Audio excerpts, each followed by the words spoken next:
30 000, c'est le nombre de personnes qui vivent en France avec le VIH et qui ne le savent pas. Qu'est-ce qu'il faut faire dans ce cas? C'est les accompagner vers le dépistage et surtout les accompagner si effectivement elles se révèlent positives.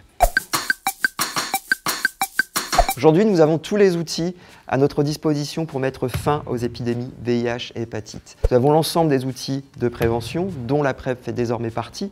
Nous avons l'ensemble des moyens de dépistage que vous réalisez dans des laboratoires, les dépistages associatifs, tests rapides, réalisés donc par les associations, et puis également les autotests. Nous avons désormais les traitements également, qui permettent aux personnes vivant avec le VIH de ne plus transmettre le virus. Et enfin, nous avons tous les militants et volontaires associatifs qui conseillent, orientent les personnes qui en ont besoin. Et comment y parvient-on? Tout simplement par deux moyens.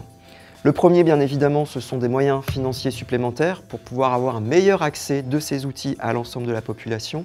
Et deuxièmement, une volonté politique forte de lutte contre les discriminations et de travail auprès des minorités, puisque le lit de l'épidémie VIH-Sida se fait auprès des minorités comme les trans, les gays, les bi, les travailleurs et travailleuses du sexe, les migrants, mais également les usagers de drogue.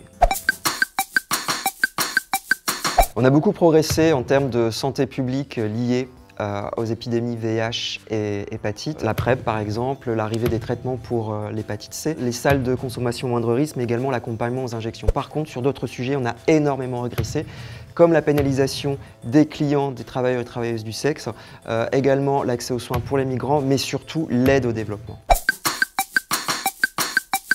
Le président parfait, si toutefois il existe, il doit travailler à trois choses. La première, c'est l'augmentation, voire le doublement de la contribution française à l'aide au développement et de la lutte internationale contre le sida et les hépatites.